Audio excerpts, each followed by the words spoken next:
tzaddik. When a person wants to be a rasha, chas v'shalom, they have the ability to be a rasha. They're not allowed to. They're going to be punished for it, but it's in their hands, and that's a very big key. The Gemara yesterday, and then I noticed that the Ein Mishpat Ner Mitzvah puts a letter on that Gemara that we see. But he takes you to the Rambam Hilchos Shuva Perekei Halach Aleph, and that to me has been always one of my favorite go-tos.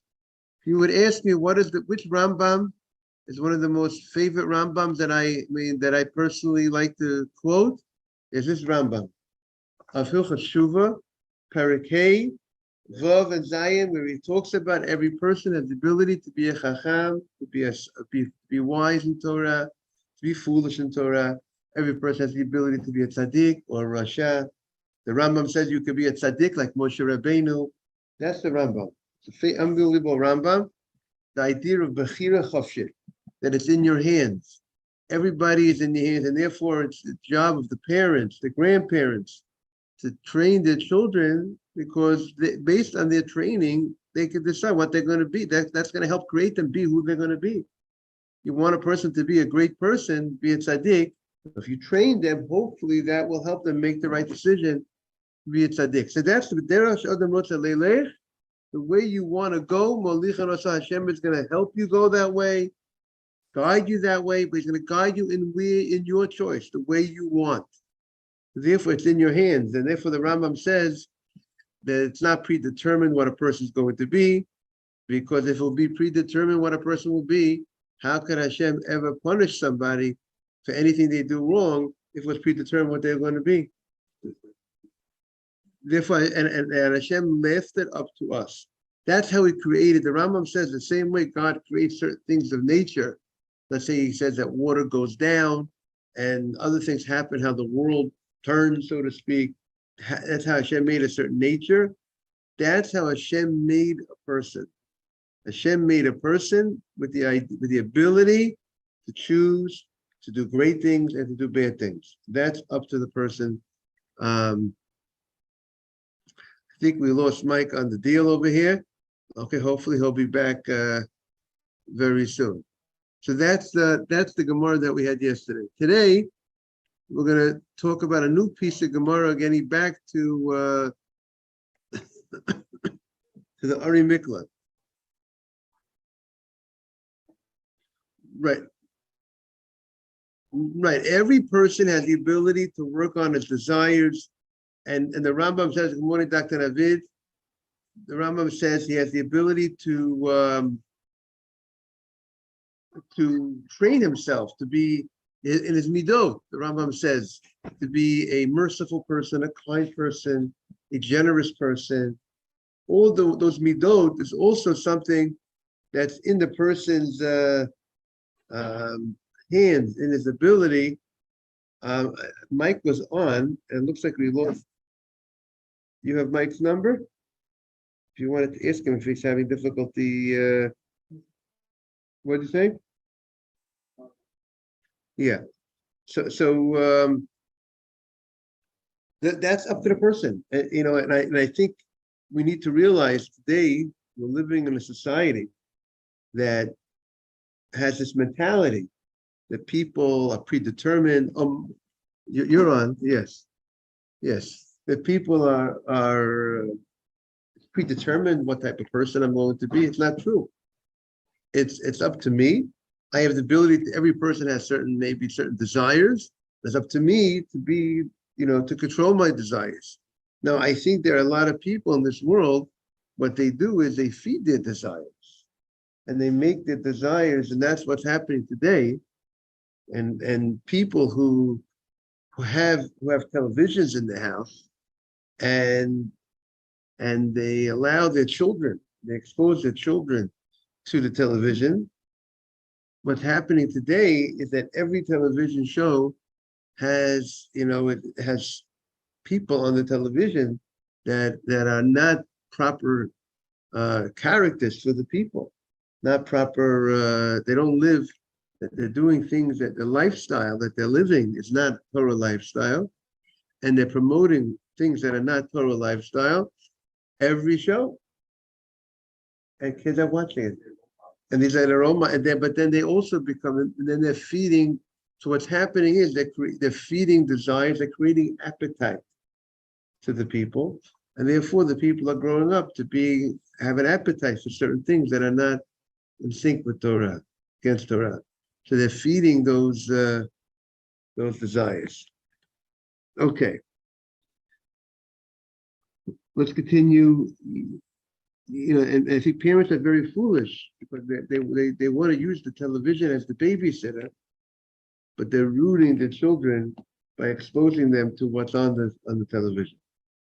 I don't believe the generation of 40, 50 years ago, I don't believe that generation was ruined by watching the television.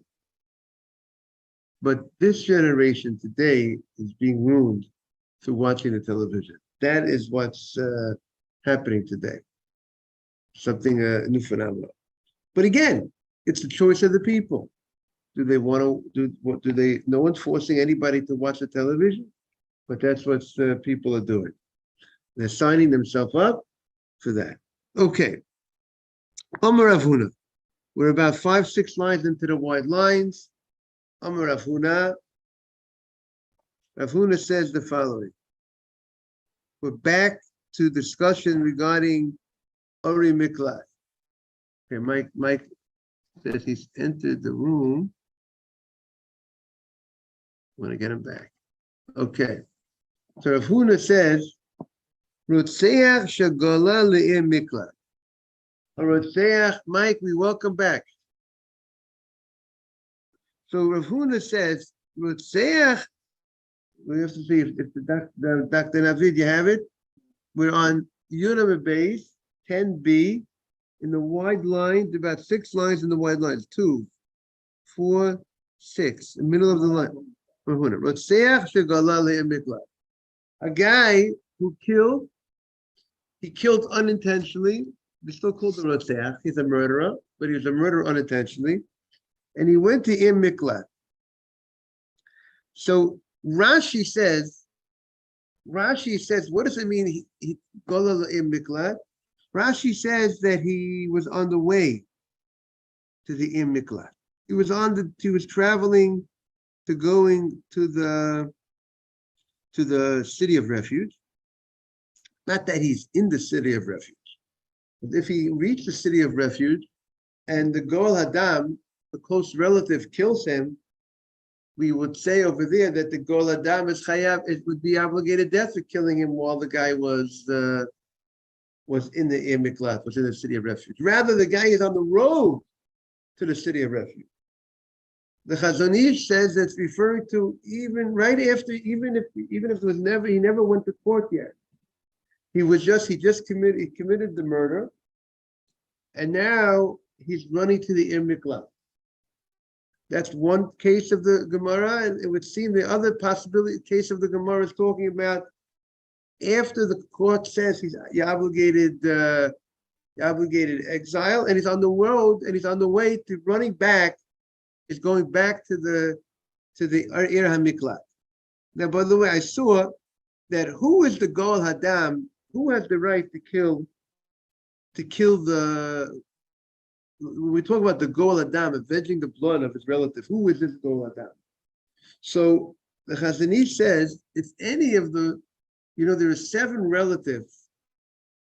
There's per person, there's 7 close relatives: a parent, a father, a mother, a son, a daughter, a wife, a brother, and a sister.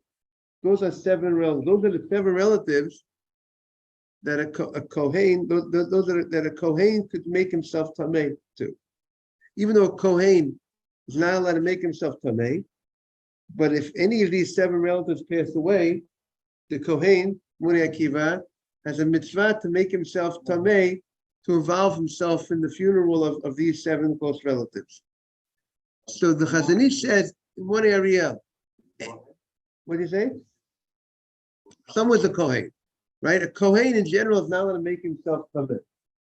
He's not allowed to go to the funeral of a friend. If a friend passed away, I mean, he could go to the funeral, but he can't go within the building. He can't go within the building. He can't touch the body. because the Torah says a Kohen is not allowed to do that. And remind everyone to say Birkat Torah, right, Ariel? Always very good. So a Kohen is not allowed to make himself contaminated, but to the 7 close relatives, he has a mitzvah to make himself contaminated. Correct, Dr. David? So the Chazon Ish says the Goel Hadam is the one who is any of these relatives. Meaning, according to this, there are many people that maybe have the ability to kill the guy who did the murder. Meaning, the brother, the sister, the father, the mother, any of these close relatives could be considered the Goel Hadam to avenge the. So according to that, it can't be a second cousin. Exactly. That's the Chazon Ish. Others say it depends. It's the one who's going to inherit the relative that's there that's going to inherit the property of the person who was killed. That's how. Therefore, it's a one person. There's no multiple people that have the ability to be the Goel Hadam. Rather, it's one person. That's the one who's going to be inheriting the inheritance. And that if that happens to be the cousin, if there was no other family members, then it could be according to that the cousin could be the Goel Hadam under such a. So any relative, male or female, fit to inherit the person. So you see, the Rambam says any relative, male or female, who's fit to inherit the person who was killed, can be the Goel Hadam. Some understand the Rambam to be referring to the one who is going to inherit. So according to this, even a very, very distant relative, like a very cousin, could be the Goel Hadam. If that is the person who's going to inherit, is going to inherit. However, the Chazon Ish writes that the Rambam's really fit to inherit is only referring to the 6 close relatives.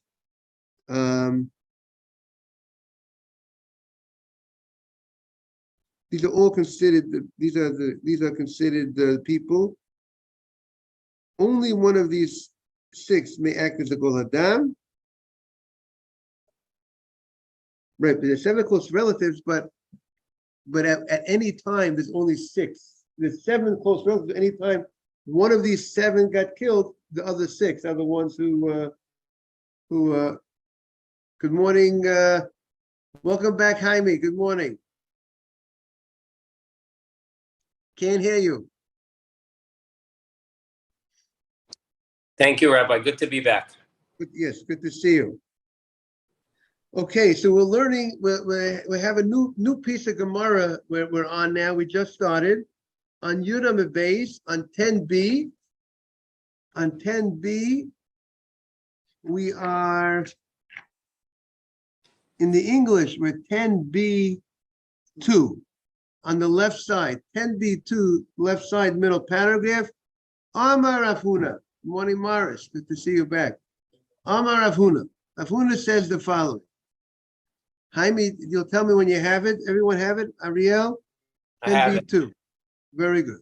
Amar Rav Huna. Rotzeach shegolel ir mikla. The Rotzeach, the guy who committed the unintentional murder, that he's on his way to the city of refuge. And on his way to the city of refuge, the Matzo Goel Hadam, the relative that was avenging the murder of their relative, or the Goel Hadam, some say it's any of those, the 7 close relatives that we mentioned earlier, father, mother, brother, sister, son, daughter, wife, any of those relatives who can be the Goel Hadam. They can be the what'd say? Right, we're going to talk about if they're allowed or they did it. We're going to see about that, Ariel. And they went ahead and killed this guy on his way. The guy was running to the Ir Miklat, and he killed him on the way. Patur. This Goel Hadam is patur from Mita. What does that mean? Remember, there was no verdict of the. Some understand this Gemara. There was no verdict of the court yet. There was just the guy killed somebody. Someone's relative got killed, and now the guy is running to the Ir Miklat, and now the Goel Hadam, the relative, is avenging the blood. Number one, it was an unintentional murder. It might have been an unintentional murder. So this Goel Hadam, you might think, if he goes ahead and he avenges the blood, at this point, maybe the Goel Hadam, maybe the relative will be held accountable. Let's explain it better. The Bach explains the following. There's a Mishnah later on. There's a Mishnah later on that discusses the Goel Hadam, the relative, does he have a mitzvah to kill the person who killed unintentionally, or does he have a right to kill? Is it a mitzvah if he goes in and he avenges the blood, or if he has a right to kill? That Gemara is talking about when the guy leaves the Urim Miklat. When the guy who killed unintentionally, the Torah says, if a person kills unintentionally, he runs to the city of refuge, and he needs to stay there. He stays there until the Kohen Gadol passes away. But what happens if he steps out of the Urim Miklat? The one who killed unintentionally, now remember, the guy who killed unintentionally, there was a small amount of negligence in that murder. He could have prevented that murder. He fell down the ladder, he could have been more careful. Or whatever the case was, there was a small level of negligence. So in that case, the judgment was he's deserving to go to exile. So in that case, if he goes to exile and he's in the city of refuge, the Goel Adam, the relative, cannot touch him once he's in the city of refuge. If once he leaves the city of refuge, if he on his own leaves the city of refuge, then the Goel Adam has a right to kill him. And there's an opinion in the Mishnah that says not only has a right to kill him, he actually has a mitzvah to kill him if the guy stepped out of where he needs to be. He's supposed to be in the Urim Miklat. He needs to be in the city of refuge. He's deserving of being in the city of refuge because of his act that he could have been more careful, Mr. Safdie. He wasn't careful enough. He needs, so therefore,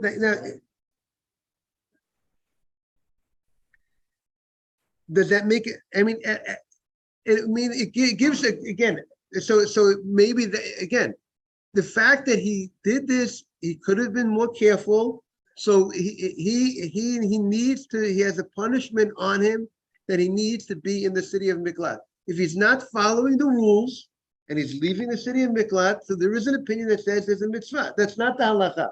The halacha doesn't say that. Maybe we'll get to. Maybe we'll explain it more when we get there. That's going to be a new. Yes. That he was on his way. He didn't go and then leave. He was on his way for the first time. Oh, very good. So that's the difference between our Gemara and that Gemara.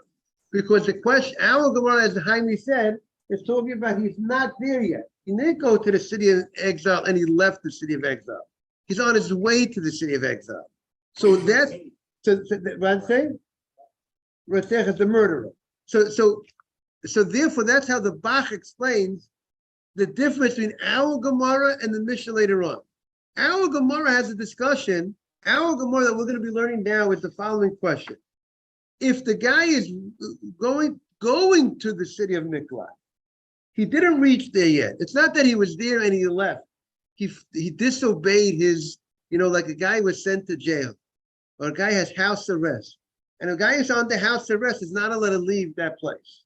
He has certain laws that he has to be there, has to be in that city. He can't leave the state, let's say.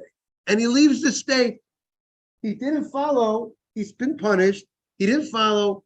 That's the Mishnah later on.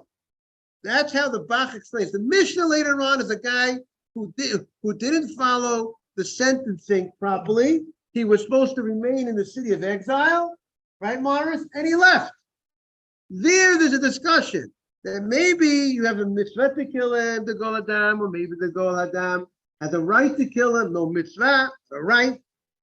Our Gemara is talking really that the Goel Adam does not have that's not the case. We're talking about the case when he did not go to exile and left exile. He's on the way to exile. He killed someone and he's running to exile.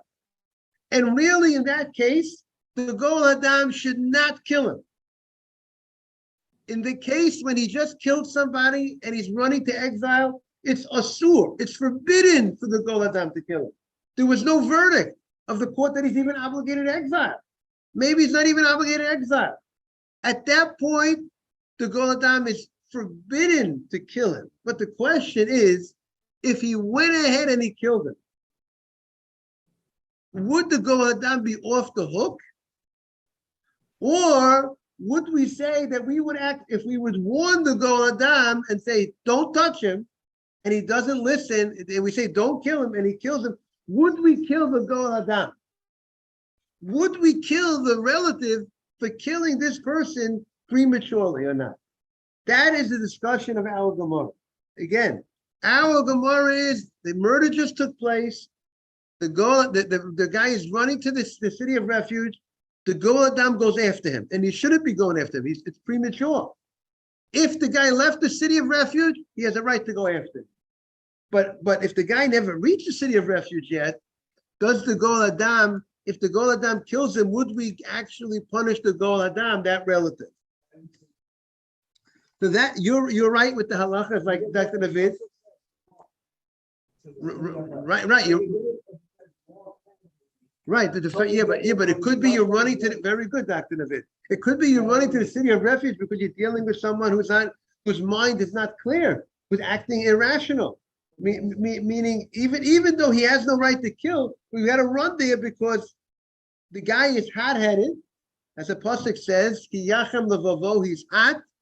He's hot-headed because his relative died, and he's not in the, there is an explanation of one of the commentaries that perhaps the reason why the Goel Hadam will not be held accountable because at this situation in life, the Torah is not going to hold this guy accountable for such if he kills at this point because of the situation that he finds himself in. Even though we're not going, it's a very interesting chidush because we don't give people excuses for doing things. But this situation, some explain that if the Goel Hadam kills at this point, he's not in the right mind like a normal person is. A normal person who's in the right mind, we go ahead and when he's warned, and if he disobeys the warning, we could kill someone. We're killing someone, but that's a person who's in the right mind. But this person, who is the Goel Hadam, who is that close relative, that one of his 7 close relatives just was killed by this guy. So there's an understanding that because he's not in the right mindset, the Torah will, even though it's forbidden for him to do this act, the Torah will not give death to this relative if he goes ahead and he kills at this point. Mr. Safdie, what do you say about that? Because he's at this, if a person is out of his mind, crazy, we don't kill a crazy person for doing murder, considering murder. We don't do that.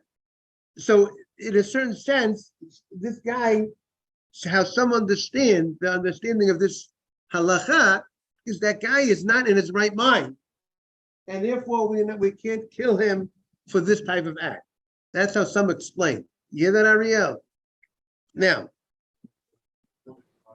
before the Gemara Din, this is before the Gemara, so our Gemara discussion is before the Gemara Din or before there was a verdict of the court. He's running to exile, or even you could also explain this Gemara that there was a verdict of the court, Mr. Safdie, meaning to say he was in exile. He went to the court, and then the court gave a decision of he has to say guilty. He has to go to exile, and now he's at that point. He's now running to the city of exile. We have two cases that this Gemara could be explained. One, right after the murder, a moment after the murder takes place, he's on the run to the city of refuge. Case one. Case two is he already reached the city of refuge, but he came out of the city of refuge for the court proceedings.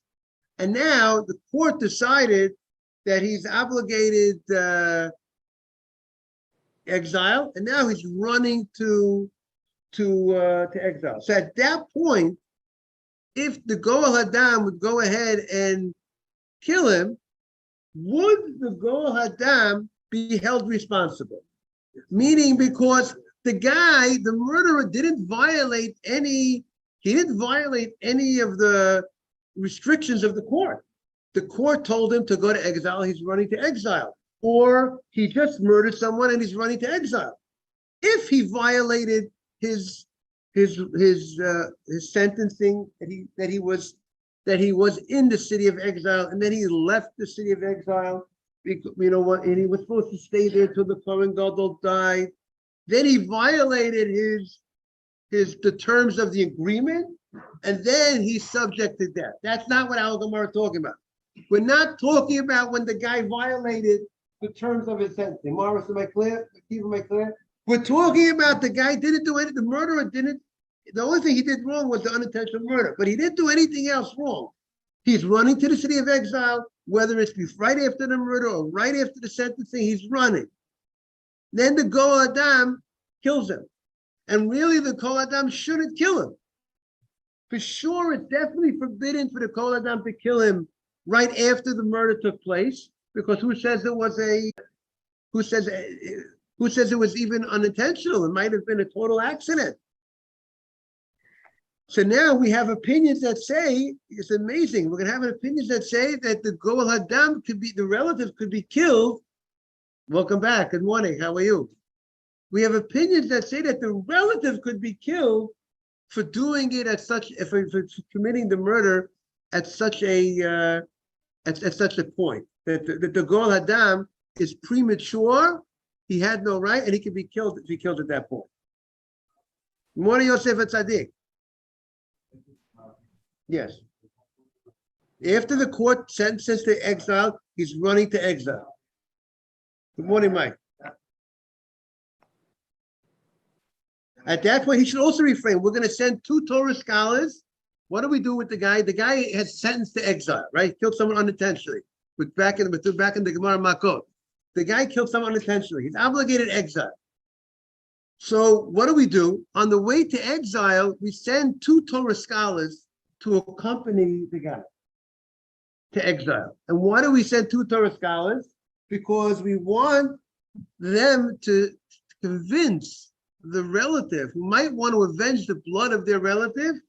We want them Torah scholars to calm him down and to dissuade him from trying to kill him. We want them they tell him, don't treat him like a murderer. He did it unintentionally. You hear that, Mr. Safdie? That's what we send Torah scholars to accompany the guy from the court, from the sentencing to the city of refuge. I mean, he's leaving. He wants to get away from the Goel Hadam. He wants to get away from the one who avenged the blood. But what about if the guy who was the relative came to the court? And he came to the court, he wants to hear what the court is going to decide. And the court decides the guy is obligated exile. So now the guy has to run to exile. And what happened? And we obviously tell the relative, don't kill him. But what about if the relative doesn't want to listen and the relative kills him? At that point, would we kill the relative? The possible mitzvah or the right of the Torah is maybe when the guy violated his sentencing. Meaning once the guy was in the city of exile, his judgment was stay in the city of exile till the Kohen Gadol. If he violates that, he steps out, that's when the relative has right to kill him, as a right, or maybe a mitzvah. But here we're talking about he didn't violate anything. If he's in the city of refuge, Ariel, if he's in the city of refuge, and the relative walks into the city of refuge, then the relative would get killed for that if he kills him while he's in the city of refuge. If the relative comes into the city of refuge, that's a safe spot. And the guy comes in and we warn the relative, if you kill him, we're going to kill the relative. That relative will get killed. That the relative cannot walk into the city of refuge and kill him. That's for sure not. Is that clear, Ariel? The question is, if the guy violates the sentencing and he steps out of the city of refuge, that's the only time the relative has a right or perhaps a mitzvah to kill. When the guy, what do you say? A right means a reshut, meaning he has an allowance. It's nature, but doesn't mean it's the right. Nature, remember, okay. You see, nature, we spoke it very good. We spoke about nature before. Nature might encourage a person to do something. We have the ability to control nature, to control our nature. We're not forced. Nobody is forced to do anything in life. Meaning we make decisions. Well, now, yes, we might have leanings to do certain things.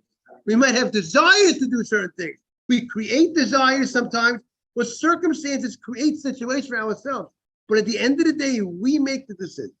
And we have the ability, when we make the choices, we have the ability to create, to make the right choice in life.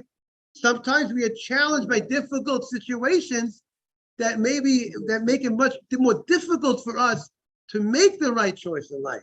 But at the end of the day, and that's why the Rambam in Hilchot Shuvah, we mentioned the Rambam in Hilchot Shuvah said, a person has the ability to be a tzaddik, and a person has the ability to be a rasha.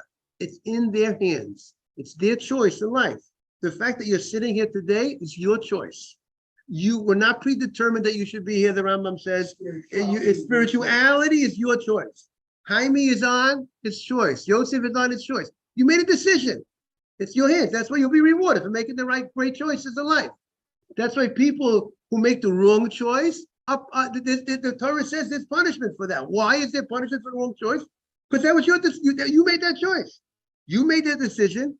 And the Rambam writes that there's many foolish people in the non-Jewish community and the Jewish community that make a big mistake and they think it's predetermined what type of person I'm going to be. That's very foolish, the Rambam says. But then there's no room for the whole Torah, the Rambam says. How can the Torah give reward for doing the right thing and punishment for doing the wrong thing if it was predetermined that you should do the right thing or be the wrong thing? Right, Ariel? So it's in your power. You are empowered. And that's and the Rambam calls this, I think, the Amud HaTorah. This is the pillar of the Torah. And I recommend for everybody to learn the Rambam, Maimonides, Laws of Tshuva, chapter 5, 6, and 7, where he talks about Bechira Chavshit. This idea, chapter 5, 6, and 7, is a key in life for everybody. To recognize, 5, 6, and 7, the Rambam, it's Hilchot Shuvah. It's in the book of Mada, Hilchot Shuvah, and where you see there how you're empowered to make it's in your hands. And if everybody would realize this, there would be a different world. You have to take responsibility for your actions. And the Rambam emphasizes it's also about your midot. If you're a kind person, a compassionate person, all these midot, it's up to you to develop your midot, and it's in your hands. If you're going to be a cool guy, a generous guy, it's in your hands. It's in your hands to develop. It's up to you to develop it. So now the Gemara says the following. Amar Rav Huna. Rav Huna says, Rotzeach shegol al ir mikla. The Rotzeach, the guy who killed unintentionally, and he's on his way to the city of refuge. Umatzou gol hadam. And the gol hadam, the relative, got him, killed him before he reached the city of refuge. V'hogo, patur. So this opinion says he is patur. He does not get killed for killing him at this time. Now the word patur generally means patur, he's exempt from it. Patur of asur, right? Patur he's exempt, but it was forbidden to do it. I mean, sometimes in life you can be patur, but you did something wrong, but you don't have to pay for it. Sometimes let's say a guy goes ahead. He's exempt. He doesn't have to, right, we're not going to kill the Gol Hadam, the relative, but he did something wrong. For instance, if you go ahead and your friend has a gate and you break the gate, as a result, you broke the gate, his animals left and he lost his animals. So you have to pay for the gate. But you don't have to pay that he lost the animals because that's called grama. You caused the loss. You didn't do it directly. Indirectly, because you broke his gate, he lost the animals. But the Gemara says, "You patur midei adam, b'chayav b'dei shemayim." But heaven is going to be very punished because the courts down here will not punish you, person, for causing indirectly a loss. But the courts upstairs. So therefore, something called patur does like a Shabbat. Many things on Shabbat, sometimes you say he's patur, but it's forbidden. You shouldn't have done it. So that's what the Gemara says. Patur. The Gol Adam, the relative who kills at this point prematurely, he is patur. And the Gemara says why? Ksava, because this opinion of Huna holds, v'lo ein mishpat movet, when the Torah says to him, there's no judgment of death, the Gol Hadam hu diksiv. It's referring to the relative. Because there's a pasuk when it discusses this subject matter. It says, and there is no judgment of death against him. Who is the him that the Torah is referring to? He doesn't have a judgment of death. So this opinion understands the pasuk like this. The Torah says, when a guy kills unintentionally, make sure you prepare the trip, the place, the running, make sure you put up signs, miklat, make sure you make bridges for the guy to run over to get to the area, to get the city of refuge. Make sure you equally divide the area to make sure that it's equidistant to him to run to a city of refuge. Do whatever you can to make it easy for the guy who killed unintentionally to get to safe, get to home base, get to the city of refuge. Because if you don't do that, the relative might go ahead and kill him. And the reason why the relative will feel comfortable to kill him, because if he does kill him, he's not going to get killed for it. The relative, if he avenges the blood, will not get killed for avenging the blood. Therefore, he's going to come after him. And because he's going to come after him, therefore, you should go ahead and make sure you do what you can to prepare the city of refuge properly for the guy to be able to reach there. So there he's understanding the low mishma mavet is going on the relative, because the relative will not get killed if he kills this parent kill intentionally. Therefore, the deterrent is not there. Therefore, you have to make sure you prepare properly. We'll see. We'll continue tomorrow. Such a beautiful crowd. Everybody who comes on the screen, off the screen, adds a lot to the class, and the class gets better, I believe. There's more holy neshamot together. Have a great day, everybody. Welcome back, everybody. Thank you very much. Have a great day. He's on the city of refuge. He just killed someone. He's on the city of refuge. Was there a sentencing or not a sentencing? He was already sentenced. There's two cases. One is before the sentencing, and one is after the sentencing. Before the sentence, there's no reason for him to go in the city of refuge. To be on his way. There's two. One case is exactly. He can avenge it like he's gonna without getting punished in this world. He might not get punished this one, but he's going to get punished in the next one. Could be he did something wrong. Right. Ariel, is it clear or not? Yeah. What was your question?